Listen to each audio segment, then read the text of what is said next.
What's up, gangsters? How about 10 minutes of random?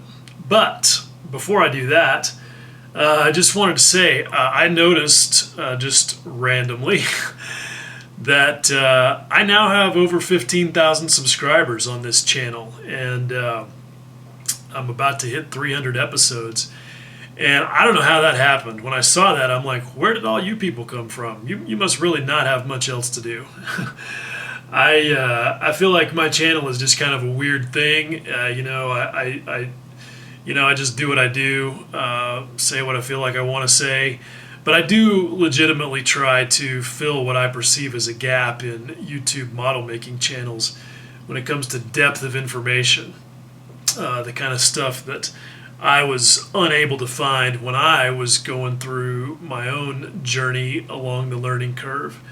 And it's gratifying to know that at least a few of you appreciate that. I occasionally get a nice email expressing that, and that really does make my day. We don't often take the time to stop and say something nice, so I really do appreciate that. I really appreciate you folks who like what I do enough to hang in there through my rambling. Me and the flies. Yeah, you gotta have a sense of humor about it. I have dairies all around me, and there's probably 25,000 cows within a 5-mile radius of where I'm sitting right now. And fall is fly season, and yeah, it doesn't really matter, what I do. It's gonna happen. So anyway, me and the flies, much appreciated and much love. And with that, let's actually do the 10 minutes or, whatever it turns out to be. Okay, so here's what I have to run through the randomizer today. This is a wonderful book that I found because somebody on SMCG mentioned it. I guess it's out of print. This is one of these old Motor Books International publications. I remember these from when I was a kid. I'd find them in the library, and I always thought they were amazing. So this one's cool. It is exactly as advertised, a gallery of P51 nose art, and it has a lot of just really fantastic pictures. I got it on not on eBay, but on Amazon, obviously used from a library somewhere. So that's kind of cool. But yeah, it's got a ton of really good photographs in it. The resolution of these old black and white photos sometimes is just really amazing. But it's not all black and white. There are a few color photos in there, and those are pretty good too. And some of these are known photos that we've all seen before, and then some of them are ones that at least to me are new. It's pretty tempting to start scanning these in and adding them to my P51 reference photo library, and I think that's okay because these should all be public domain. If they were wartime photos taken on the taxpayer nickel, then they are officially U.S. government property, and as such, they are rights-free, royalty-free, whatever you want to call it. So no copyright issues or anything like that. So all right, so moving on. Here is where I'm at with this Edward Mustang project. I've got all my body work done. I think I have basically sanded myself silly, but that's what it takes. I'm pleased with the outcome.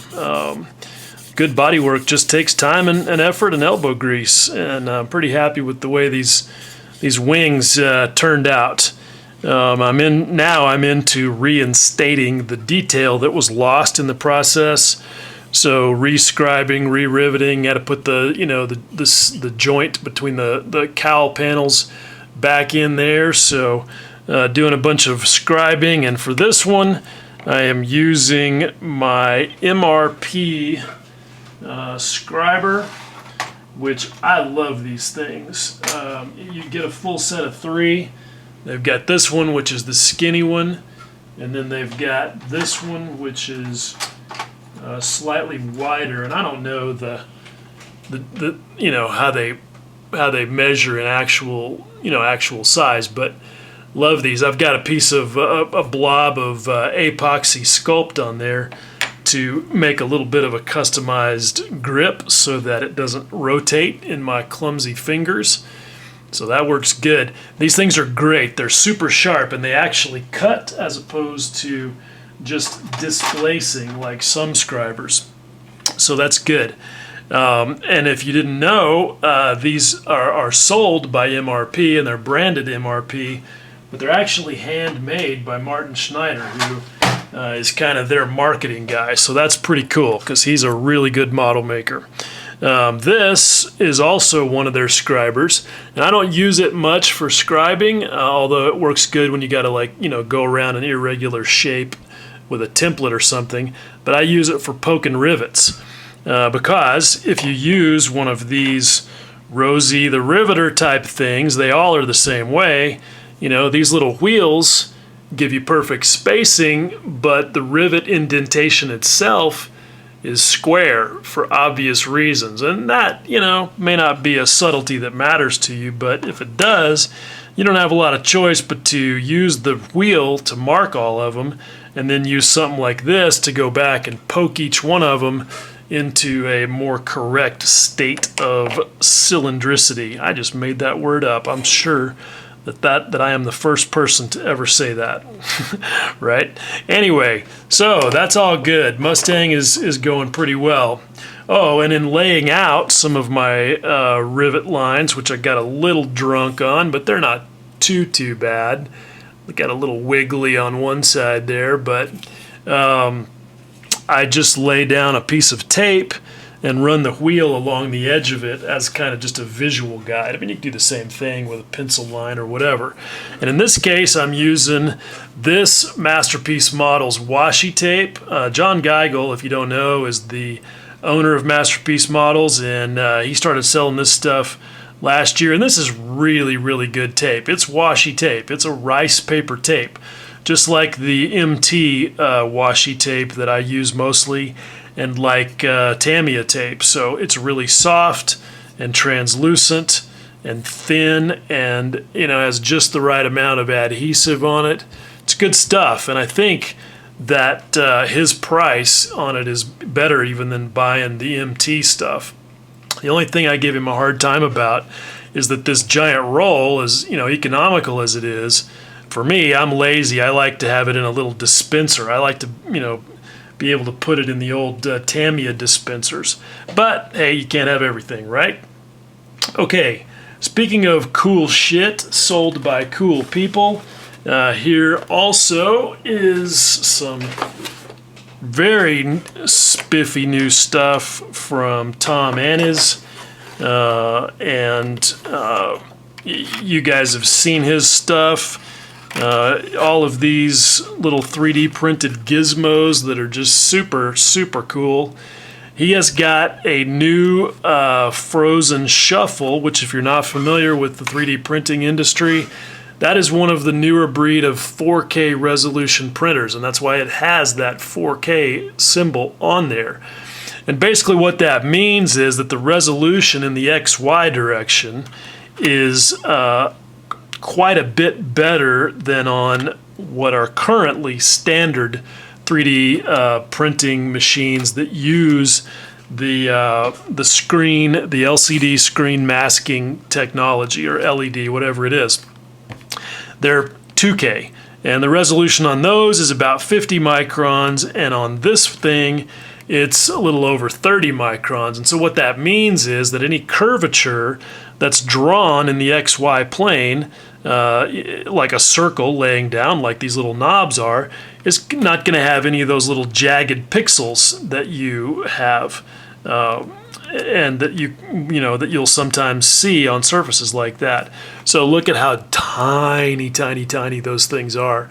I mean, they're just really good. And Tom is also a really good model maker, so he understands how this stuff is going to get used, and he's engineered these things really well for that. So they all have a little stalk on the end of them, so that you basically, all you have to do is drill a hole that they plug into, then you clip them off of the carrier here and drop them in the hole and wick a little extra thin CA into it, and you know, you're good.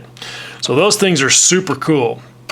And he also, as I'm sure most of you know, makes a lot of really useful universal decals, and he keeps expanding that product line.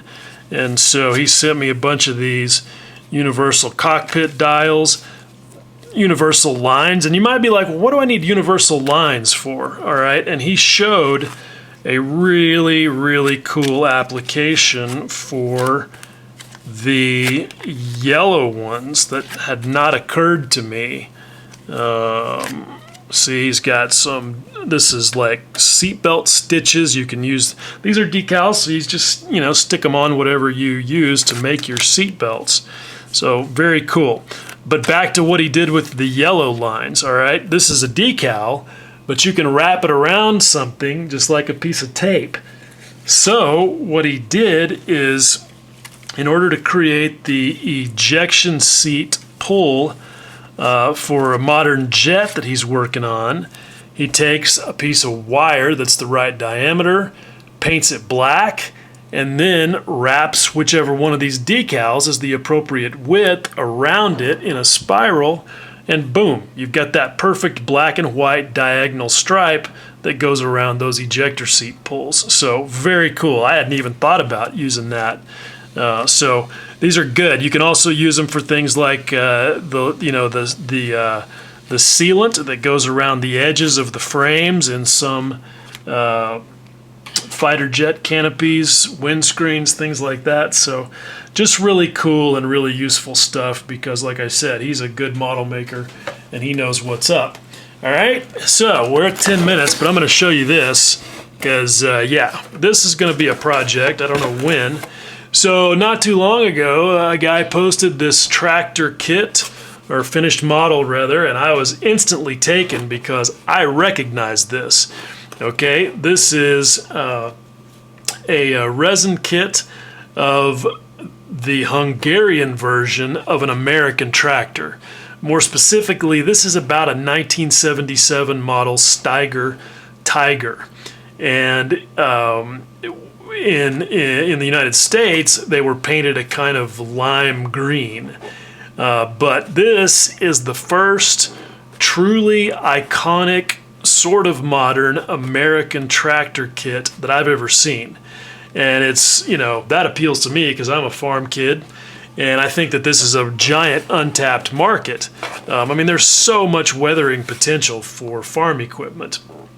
And of course, you don't have to assemble stupid tracks like you do with tanks.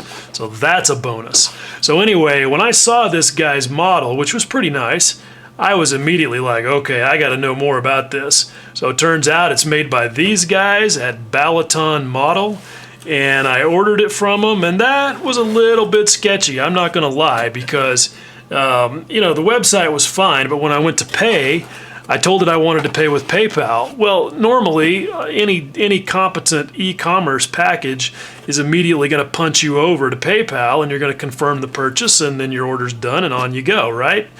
Sometimes it even lets you, that even, you know, is even how you input all your shipping information. Well, none of that happened here. I placed the order and nothing happened. So I emailed the dude. I was like, hey, what's up? And he's like, oh yeah, just pay me. And I'm like, what? It's 135 euros. I'm not going to just pay you. You can at least send me an invoice on PayPal. And he didn't even want to do that. And I was like, all right, well, I'll take a chance on it, but just understand that your thing should do all this automatically. It should send you to PayPal for a confirmation. And he was like, yeah, our website doesn't do that. And that was the end of it. But I have to say that this thing arrived via DHL like a week later. So, you know, all's well that ends well. Maybe, because this thing, and we'll be seeing more of this, I'm not gonna probably take every single part out of the box right now. This thing is truly terrible. And maybe it's because I'm just spoiled. The last full resin thing that I built that wasn't a figure was the Stan robot from Futuristic Robots, and it's fantastic. It's well engineered, and the molding was really, really crisp. Yeah, not so much here, okay? I think, yeah, so you can see the, the evidence of 3D printing that was not well finished, like right there. These letters are way too tall anyway. There's kind of a gap between the rim and the tire. The tires themselves look really pretty good. I mean, these obviously have to be 3D printed. I mean, I guess not obviously, but they are. And the tires themselves look really good. But those logos, not so much. And that's indicative kind of everything that I've looked at so far, which admittedly is not everything. But you can kind of see here that there's just a softness, a vagueness, if you will, to all of this stuff. And in my opinion, especially with the aforementioned 4K technology being available for 3D printing, this stuff should all be just razor sharp. And it is in some places. I mean, like right there, that's not bad. But it just has, I don't know, I guess the best way to say it is a kind of a crude level of finish to it. A little bit vague. You can see the sanding marks in the resin right there.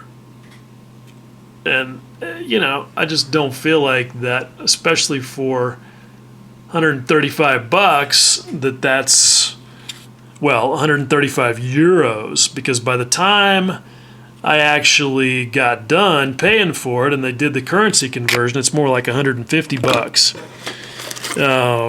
So, you can see kind of what these small parts look like. There's going to be a shit ton of cleanup on these parts.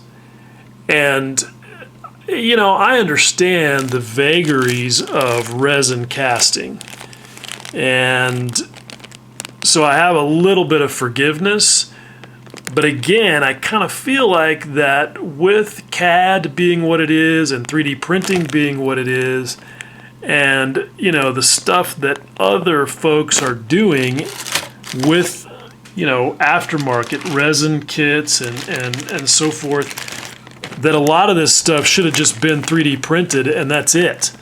Don't try to cast it because you're not going to pull it off nearly as well as you are with 3D printed parts straight off the printer. I'd rather break a bunch of supports off of a 3D printed part than have to go through cleaning up and trying to detail a bunch of poorly cast resin parts that were made off of a master pattern. So, I don't know. I just feel like that this thing is a little bit behind the curve, which is disappointing because, again, I was super excited about the fact that it's a cool tractor. And you can see they've got a pretty extensive product offering here. They've got lots of interesting vehicles. There's some more tractors. Let's zoom in there. Like that. That's that one on the left. That I can't read because this is too stinking tiny. I mean, that could be an International Harvester from the mid-70s. I don't know. But anyway, that's the thing. And I honestly have not decided yet what I'm going to do with it. I want to build it, but I just don't know how much irritation I want to put up with. Because I know what's going to happen. I'll get into this thing and I'll start thinking, you know what? That's easy. I'll just CAD that up and I'll get a better one 3D printed, and then the next thing you know, I am off the deep end. Kind of like this 10 minutes of random. So that's enough. Bye.